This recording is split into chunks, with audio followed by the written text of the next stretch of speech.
জয় হিন্দ। গত 26শে জানুয়ারি সাড়ম্বরে পালিত হলো ভারতের ৭৬তম প্রজাতন্ত্র দিবস। প্রতি বছরের ন্যায় এবছরও সাংস্কৃতিক সহ সামরিক কুচকাওয়াজের প্রদর্শনী দেখা গেল কর্তব্য পথে। তবে এবছরই প্রথম এমন একটি মিসাইলের প্রদর্শন করা হলো যেটি আগে কখনো করা হয়নি। এটি একটি SSM short range ballistic missile. এতে কনভেনশনাল এক্সপ্লোসিভ ইউজ করা হয়েছে। এই মিসাইলটি ভারতের প্রহার এবং পৃথ্বী মিসাইল ডিফেন্স সিস্টেমের প্রযুক্তির সংমিশ্রণে ডেভেলপ করা হয়েছে। সম্পূর্ণ স্বদেশী প্রযুক্তিতে তৈরি মিসাইলটি এবিএম মানে অ্যান্টি ব্যালিস্টিক মিসাইল ইন্টারসেপ্টর থেকে আত্মরক্ষার জন্য টার্মিনাল ফেজে ম্যানুভারিং করতে পারে। এটি মূলত ট্যাকটিক্যাল পারপাসের জন্য ইউজ করা হবে। মিসাইলটিকে আগামী দিনে ভারতের প্রস্তাবিত রকেট ফোর্সের অন্তর্গত করা যেতে পারে। মিসাইলটির নাম হলো প্রলয়। আসুন আজকে এই প্রলয় মিসাইলটি সম্পর্কে কিছু প্রাথমিক তথ্য জানার প্রয়াস করি। সেই সাথে এসএসএম কি, ব্যালিস্টিক মিসাইল কাকে বলে, শর্ট রেঞ্জ মানে ঠিক কত পরিমাপ ডিস্টেন্সকে বোঝায়, কনভেনশনাল এক্সপ্লোসিভের আওতায় কোন কোন এক্সপ্লোসিভ আসে, প্রহার আর পৃথ্বী মিসাইল হতে কোন কোন টেকনোলজি এই মিসাইলে অ্যাড করা হয়েছে, অ্যান্টি ব্যালিস্টিক মিসাইল কি, টার্মিনাল ফেজই বা কি, এবং এই ফেজে মিসাইলের ম্যানুভারিং করার ক্ষমতা কিভাবে এনিমি ইন্টারসেপ্টর টেকনোলজিকে ফাঁকি দিয়ে এনিমি টার্গেটকে ডিস্ট্রয় করতে পারে। এছাড়া ট্যাকটিক্যাল পারপাস বলতে ঠিক কি বোঝায়, ভারতের প্রস্তাবিত রকেট ফোর্স কি, এতে কোন কোন অস্ত্র সামিল হতে পারে, ভারত ছাড়া আর কোন কোন দেশের কাছে রকেট ফোর্স রয়েছে, ইত্যাদি সকল বিষয়গুলিকে অতি সহজ সরল বাংলা ভাষায় বোঝার চেষ্টা করব। চলুন তাহলে আর দেরি না করে শুরু করা যাক আজকের প্রসঙ্গ।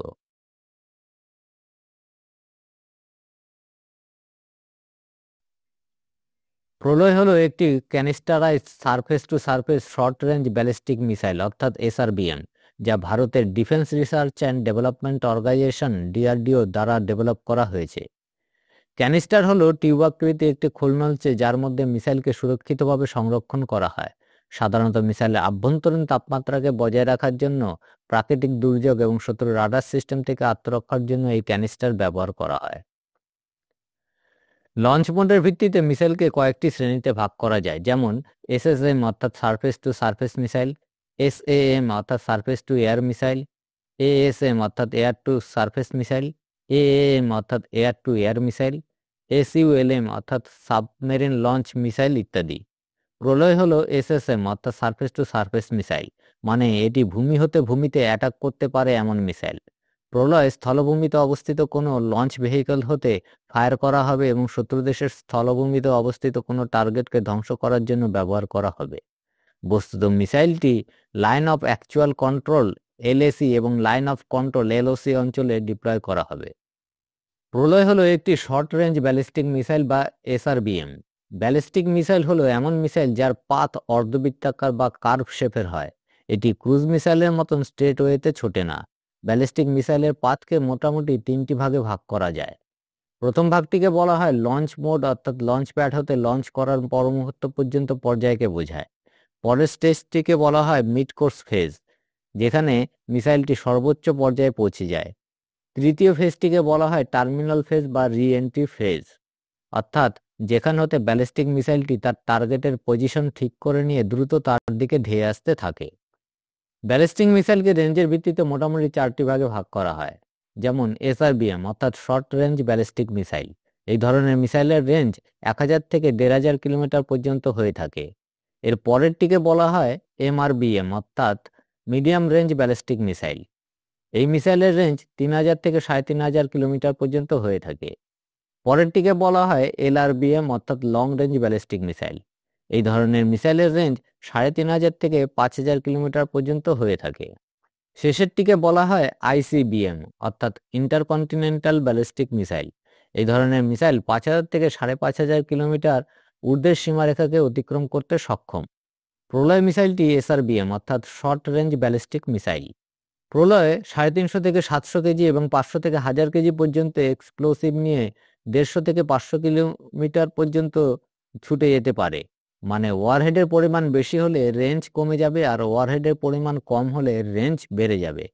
এতে এক্সপ্লোসিভ হিসেবে high explosive preformed fragmentation warhead, PCB অর্থাৎ পেনিট্রেশন কাম ব্লাস্ট এবং আরডিপিএস অর্থাৎ রানওয়ে ডিনাইল পেনিট্রেশন সাবমিউনিশনস ব্যবহার করা হবে। এগুলি সবই কনভেনশনাল এক্সপ্লোসিভ। এটিতে কোনো নিউক্লিয়ার ওয়ারহেড ইউজ করা হবে না। মিলিটারি টার্মোলজিতে ট্যাকটিক্যাল শব্দটির মানে ক্ষণস্থায়ী বা স্বল্প পরিসরে ক্ষতি সাধন করা। এক্ষেত্রে সাধারণত কনভেনশনাল ওয়ারহেড ইউজ করা হয় এবং এমন ইনফ্রাস্ট্রাকচারের উপর অ্যাটাক করা হয় যাতে সেটা দ্রুত রিপেয়ার বা রিবিল্ড করা যায়। অপরদিকে স্ট্র্যাটেজিক্যাল মানে স্থায়ী বা বৃহৎ পরিসরে ক্ষতি সাধন করা। এক্ষেত্রে সাধারণত নিউক্লিয়ার ওয়ারহেড ইউজ করা হয় এবং এমন ইনফ্রাস্ট্রাকচারের উপর অ্যাটাক করা হয় যাতে সেটা সহজে রিপেয়ার বা রিবিল্ড করা সম্ভব হয় না। প্রলয় সিস্টেমটি রোড মোবাইল এবং ভারতীয় সেনাবাহিনীর ট্যাকটিক্যাল ব্যালিস্টিক মিসাইলের প্রয়োজনীয়তা পূরণ করে। প্রলয়কে radar and communication installations, command and control centres এবং অ্যাডভান্স এয়ারফিল্ডসকে টার্গেট করার জন্য ডিজাইন করা হয়েছে। প্রলয় একটি কনভেনশনালি আর্মড ব্যালিস্টিক মিসাইলের শূন্যস্থান পূরণ করে, যা ভারতের নো ফার্স্ট ইউজ পারমাণবিক নীতি দ্বারা বাধাগ্রস্ত হয় না। প্রলয় মিসাইলটি ভারতীয় ব্যালিস্টিক মিসাইল ডিফেন্স প্রোগ্রাম এবং প্রহার ট্যাকটিক্যাল মিসাইল থেকে exo atmospheric interceptor missile Prithvi defence vehicle PDV এর জন্য তৈরি করা প্রযুক্তির সংমিশ্রণ। প্রলয় মিসাইলটি বিকাশের জন্য 2015 সালের মার্চ মাসে 332.88 কোটি টাকার বাজেট স্যাংশন করা হয়েছিল।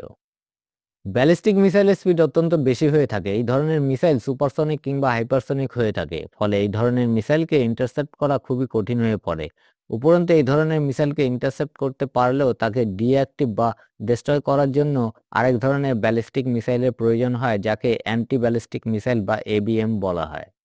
প্রলয় এই ধরনের অ্যান্টি ব্যালিস্টিক মিসাইলের অ্যাটাক হতে আত্মরক্ষার জন্য বা এবিএম এর ইন্টারসেপ্টর সিস্টেমকে ফাঁকি দেওয়ার জন্য টার্মিনাল ফেজে এসে ম্যানুভারিং করতে পারে, মানে নিজেকে নানা দিক পরিবর্তন করে টার্গেটের দিকে ধেয়ে যেতে পারে। ফলে প্রলয়ের আঘাত হতে শত্রুর বাঁচার সম্ভাবনা নেই বললেই চলে। প্রলয় মূলত প্রিসিশন স্ট্রাইক মিসাইল। এটি চায়নার ডংফেং 12, রাশিয়ার ইস্কান্দার এবং সাউথ কোরিয়ার হুনমু 2 এর মতো একই মিসাইল শ্রেণীর অন্তর্গত। মিসাইলটি ডিপ্লয়মেন্ট টু লঞ্চ হতে মাত্র 10 মিনিট সময় নেয় এবং কমান্ড টু লঞ্চ হতে মাত্র 60 সেকেন্ড সময় নেয়। প্রলয় কে মিসাইল শ্রেণীর সাগরিকার জন্য high energy materials research laboratory HEMRL দ্বারা ডেভেলপ একই কম্পোজিট প্রোপাল্যান্ট ব্যবহার করে, যা অগ্নি মিসাইল সিরিজে ব্যবহৃত প্রোপাল্যান্টের তুলনায় কম্পোজিট প্রোপাল্যান্ট হাইলি এফিসিয়েন্ট এবং বেশি এনার্জি উৎপন্ন করে।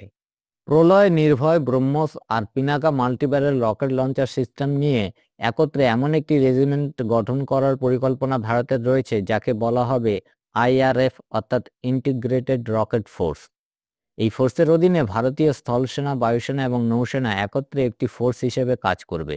যেমন স্থলসেনার পক্ষ হতে প্রলয়, ব্রহ্মস আর পিনাকা রকেট সিস্টেম থাকবে, ঠিক তেমনি বায়ুসেনার তরফ হতে থাকবে ব্রহ্মস মিসাইল এবং নৌসেনার তরফ হতে থাকবে নির্ভয় এবং ব্রহ্মস মিসাইল সিস্টেম। এছাড়া 1500 কিলোমিটার রেঞ্জের আরও একটি মিসাইল সিস্টেমকে এই রকেট ফোর্সের অন্তর্গত করার পরিকল্পনা রয়েছে। সেটি কোন মিসাইল হবে তার নাম এখনও ঠিক করা হয়নি।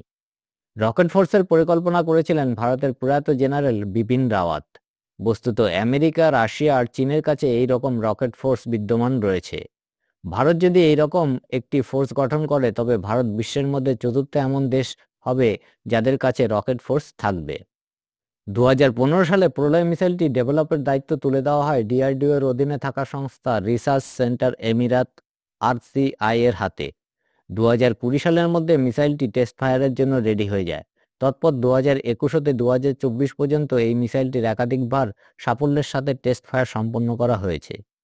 মিনিস্ট্রি অফ ডিফেন্স 2023 সালের সেপ্টেম্বরে ইন্ডিয়ান এয়ারফোর্সের জন্য 120টি এবং ইন্ডিয়ান আর্মড ফোর্সের জন্য 250টি প্রলয় মিসাইল ক্রয়ের সিদ্ধান্ত নিয়েছে।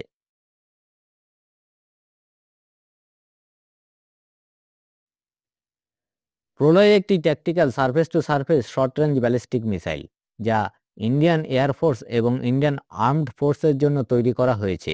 তবে আগামী দিনে এটিকে ভারতের প্রস্তাবিত রকেট ফোর্সের অন্তর্গত করা হবে। মিসাইলটির সর্বোচ্চ রেঞ্জ 500 কিলোমিটার, তবে আগামী দিনে এর রেঞ্জ আরও বর্ধিত করা হবে। মিসাইলটি 350 থেকে 1000 কেজি পর্যন্ত এক্সপ্লোসিভ ক্যারি করতে পারে। মিসাইলটি নন নিউক্লিয়ার ওয়ারহেড মানে প্রথাগত কনভেনশনাল ওয়ারহেডই বহন করে। মিসাইলটিতে রকেট মোটর ইউজ করা হয়েছে এবং প্রোপাল্যান্ট হিসেবে সলিড ফুয়েল ইউজ করা হয়। মিসাইলটির টার্মিনাল ফেজের স্পিড 1.6 ম্যাক মানে প্রায় 1960 কিলোমিটার পার আওয়ার। মিসাইলটিতে অত্যাধুনিক গাইডেন্স সিস্টেম অ্যাড করা হয়েছে, যার ফলে এটি এনিমি ডিফেন্স সিস্টেমকে ফাঁকি দিতে পারে এবং এনিমি টার্গেটকে নিখুঁতভাবে ধ্বংস করতে পারে। জয় হিন্দ, বন্দে মাতরম।